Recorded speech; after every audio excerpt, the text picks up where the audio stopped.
Hi.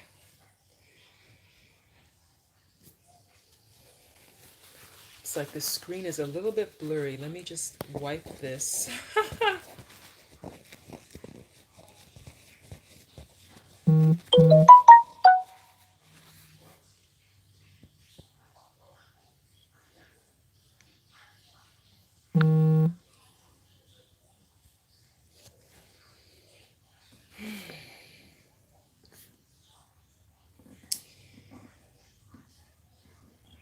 Just waiting for people to come on.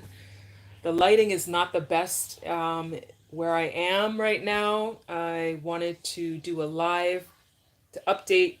I keep getting people asking questions about the updates on the pandemic in Ghana, COVID-19, um, as to what's been going on. Um, Thank you so much for taking the time out to watch. Um, there has been some significant changes since the last time I talked about the updates in coronavirus here in Ghana, COVID-19. And basically, thank you for joining, Jojo. Hello, jo, JoJoCo64. Thank you for watching. Um, yeah, Ghana has significantly seen a lot of change since the last time, as I said, since the last time I did an update about the cases in Ghana. I'm going to talk a little bit about how Ghana handled things and is handling things, as well as where the country is at.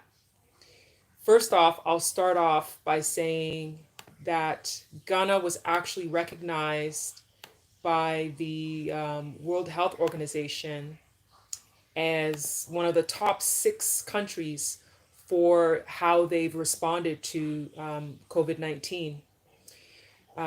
Greetings, Abdul Shareef. Thank you for watching.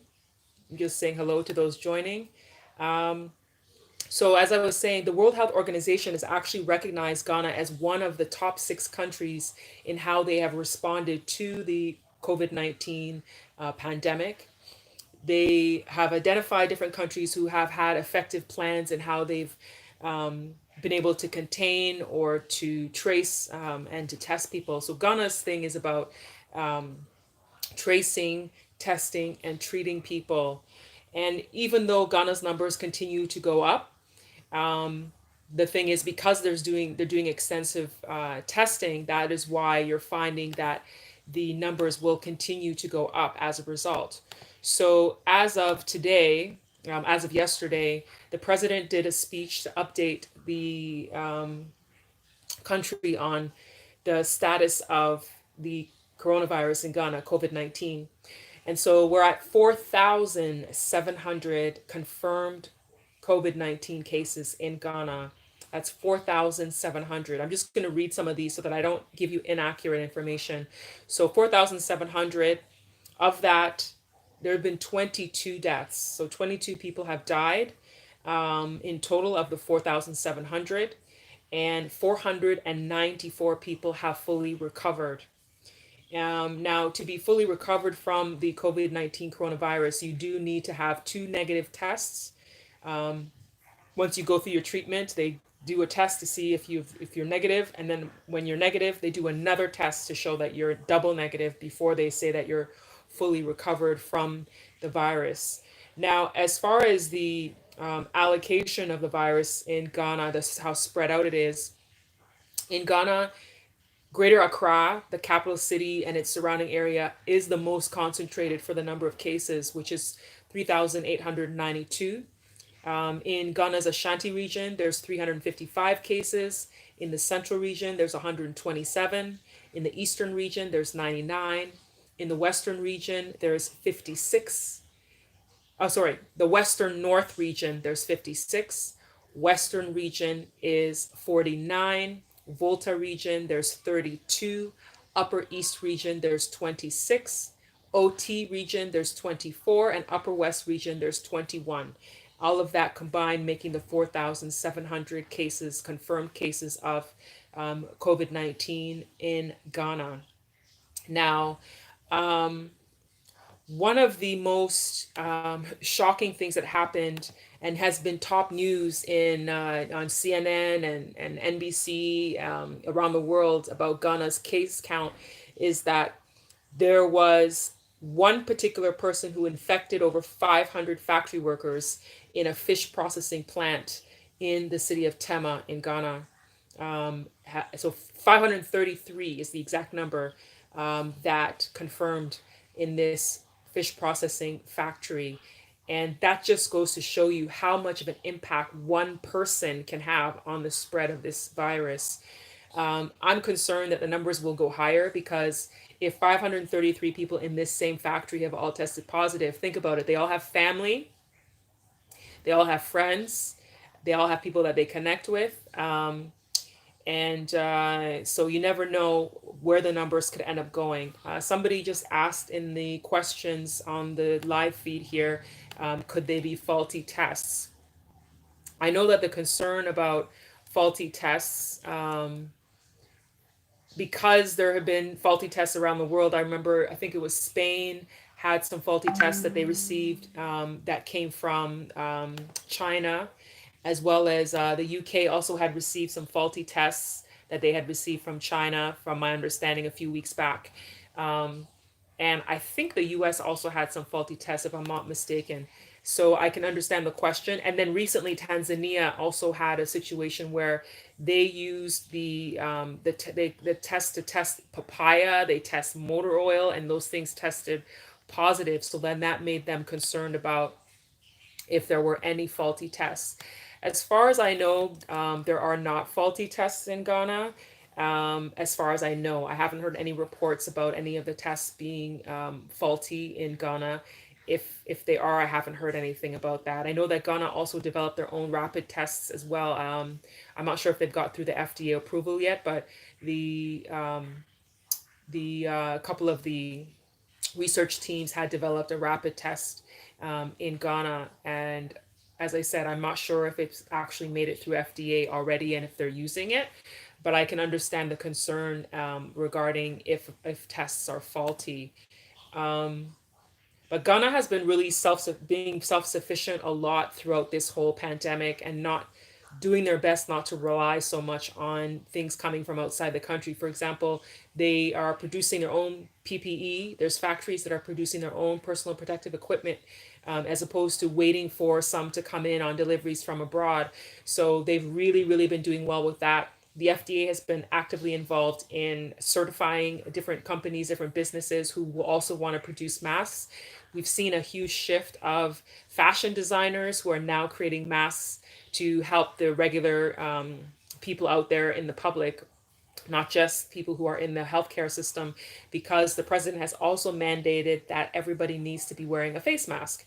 And so that is something that is definitely needed. So there's much more ramping up of production. So I just wanted to give an update today on that situation right now as to what's going on. So yeah, Ghana has been recognized for, as I said earlier, how quick the response has been in containing the virus. So, for those of you who didn't see in my video before where I talked about what Ghana did, I'll quickly go through some of the things from the beginning up until now. Initially, when the were closing in the country and there were flights that were already on the way to Ghana, the government made sure that there were actually army buses at the airport waiting for all these people who had arrived from abroad, and they were all taken into mandatory quarantine. And in that mandatory quarantine, they were all mandatory tested. And through the mandatory testing, 10% of those people tested positive for the virus. And so they were put into treatment immediately.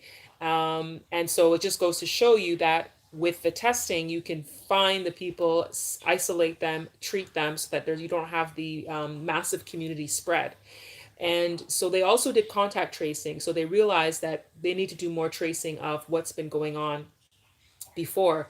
So they quickly, someone said, so far as the death rate does not escalate, then all will be good. Somebody said all will be good because the death rate has not escalated. Um, Let me address that in a second. So let me finish telling the story about the way the contact tracing. So with the contact tracing, they actually went back a few weeks to trace back the people who had arrived in Ghana in the few weeks before the borders were closed. They were able to collaborate with immigration because people do fill out immigration cards when they come into the country with information of where they're staying, phone number, and contact information. So they were able to go and trace these people, find them, test them, if anybody tested positive. And so people were being tested whether they had symptoms or not. And that's one of the things that some other countries are doing, is waiting until people have symptoms. I've heard stories of people in the US and Canada saying that they want to get tested because they've been around somebody that they know has it, but then they're told, go home and isolate yourself. We're not testing you largely because there's a shortage of tests. So I can understand in that aspect. But people who are not being tested, and then they wait until they're sick, and then once they're sick, now they're getting tested to find out if they have it. And at that point, you may be sick to the point that there might be a point of no return. So when you get people when they have no symptoms, and if they test positive when they don't have symptoms, and you're able to treat them before it gets bad, then you have a higher likelihood of people having survival rates and less deaths happening. And I think that is the case with Ghana and with some of the other African countries, is testing early. um, to the point that someone made about the death rates being low, yeah, the death rate is 22 deaths out of the 4,700 cases that have been confirmed in Ghana. And right now in the continent of Africa, seeing that the death rate is not overloaded the way it is, and maybe wrong choice of words, but it's not escalated the way it has in other parts of the world. So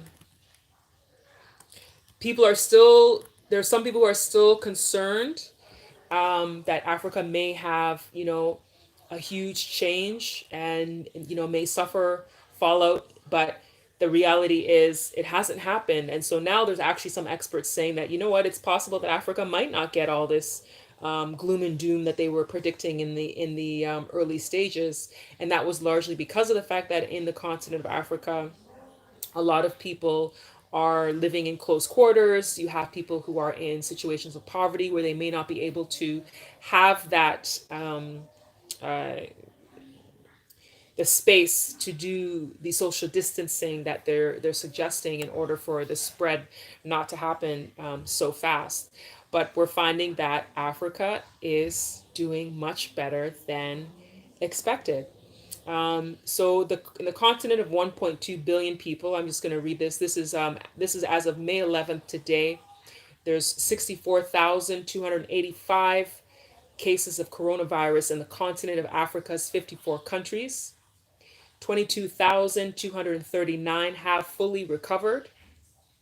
2,291 have died in the continent of Africa as a complete whole. So out of 1.2 billion people, 2,291 have died in Africa, and 64,285 are confirmed cases. Some of the countries that have a higher caseload, are Ghana, South Africa, Algeria, I believe Egypt. Egypt also, I think Egypt may be the highest case count, if I'm not mistaken. Just looking at this list here, Egypt has over 9,400 confirmed cases in Egypt. South Africa may be more. South Africa has more, 10,015 confirmed cases in South Africa. So, so yeah, it's been a slow and steady climb in the continent, and people are not dying as much as they had thought would be happening. So we're seeing that there's even people who don't believe it to be real. Because I know I just talked to the guy who usually does the gardening behind my house, who pulls the weeds and stuff. He came by and knocked my gate today, and I had asked him why he wasn't wearing a mask, because you're supposed to be wearing a mask when you go out. And so clearly he lives on the other side of town, and for him to come here and he didn't have a mask, I asked him. And he said he didn't believe it was real. He doesn't believe it's real because he's like, there's not all kinds of people dying the way they've seen with other illnesses. So in Africa anyway. So he sees it as a foreign thing, so he doesn't really believe it. So that's a crazy thing, is that there's people who don't believe it here because there isn't the huge amount of death happening. So, but I just wanted to update you today. I haven't done a live video in a while. I just wanted to do a quick update to talk about what's been happening. So, as I said, Ghana is now at 4,700 cases. And, the top news story that's on CNN as well as other news outlets is that one person infected over 500 people in a factory in Tema in the Greater Accra region. Okay, so let me read some of these comments. So Jojo Co 64 says Kenya is said to have started clinical trials through a loan from the U.S. Northern Africans sanctifies as Northern Africans have the highest cases. Yeah, Northern and Southern Africa. So Northern African countries and then South Africa have the highest cases. Yeah, so Egypt, Algeria, and then South Africa also. And then Abdul Shareef says, I'm planning to visit both Kenya and Ghana in 2021. Oh yeah, that's great. That's awesome. Actually loved Kenya. I was there a few years ago and it's a beautiful place. Lovely people, so warm and friendly. And yeah, I had a great time in Kenya and hope that I can go back again sometime soon. I actually want to travel to quite a number of countries in the continent. Um, I was hoping to do some of that this year, but with this pandemic that's happening, it's definitely changed everything. So I probably won't do any of that until, next year, 2021. Um, so, so yeah, I really appreciate you taking the time out today to listen to me talk about what's been going on here in Ghana. And also, I wanted to just quickly say, places where people are, you're wearing a mask. Um, Sanctified said, why should this be news on CNN? Why not? It is a global pandemic, and it's happening around the world, and they're covering what's happening in countries around the world. So when you have a situation where one factory, there's one person who was infected and infected 533 people, that is a news story. And the fact is, the world is watching Ghana very closely because of the fact that in Africa, Ghana is seen as the country that has been the most aggressive with the way they're handling the virus. And there's things Ghana is doing that the US is now doing. So Ghana was this extensive contact tracing. Ghana had hired a team of people to purposely do the contact tracing. Now I just read recently that the US is starting to hire people to do contact tracing, which they should have been doing before. And Ghana was using drones to deliver test results from one part of the country to the other. And then I read a story on one of the news outlets out of the US that said that they were also looking at doing that as well. So when it comes to news, something that's happening around the world, news is news, right? So it doesn't matter that it's from CNN or Al Jazeera or BBC. News is news. And, a lot of times they even neglect Africa. So I think it's kind of interesting that they finally actually acknowledge something. But then again, it was a story where so many people are infected in one factory. So for CNN, that is the kind of news that they're looking for, right? Something that is, sensational and is a lot that's happening. Because I have had a lot of friends tell me that they haven't heard much going on in Africa when they watch the news in the US because there's so much focus on, the briefings that Trump is doing. Also with the state of New York, Governor Cuomo is always, making his addresses and stuff. And, people who are protesting over there about wanting their freedom and wanting their rights and wanting lockdowns to be lifted. Those tend to be more of the stories of focus in the US than talking about what's happening in Africa. So yeah, it's and I think also because the president did a speech last night, and when it comes to world leaders in a pandemic like this, everybody's watching all the world leaders to see what they're doing and hear what's happening and what's going on in their countries, what we can learn from each other. So I think it's great what Ghana's doing. Um, Ghana has opened 7 more testing centers across the country, so that's going to help to ramp up testing as well. And the borders remain closed. I have somebody who keeps on sending messages, asking if the borders are open yet. The borders are still closed. Ghana's borders are still closed. They're not open. As long as this pandemic is happening, I don't foresee them opening the borders anytime soon. Um, Large events, public gatherings, all those kinds of things are still banned. The lockdown was lifted recently to allow people to go to work and go home.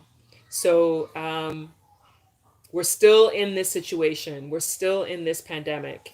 Um, this screen is. I hope this looks okay because this screen looks really blurry. Um, the lighting in here is so bad.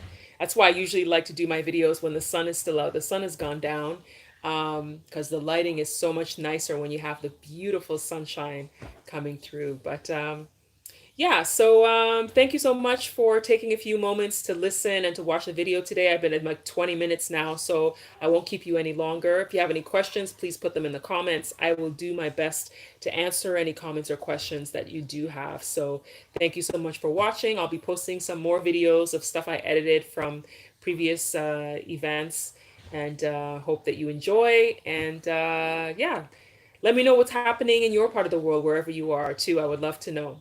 Talk to you soon. Bye.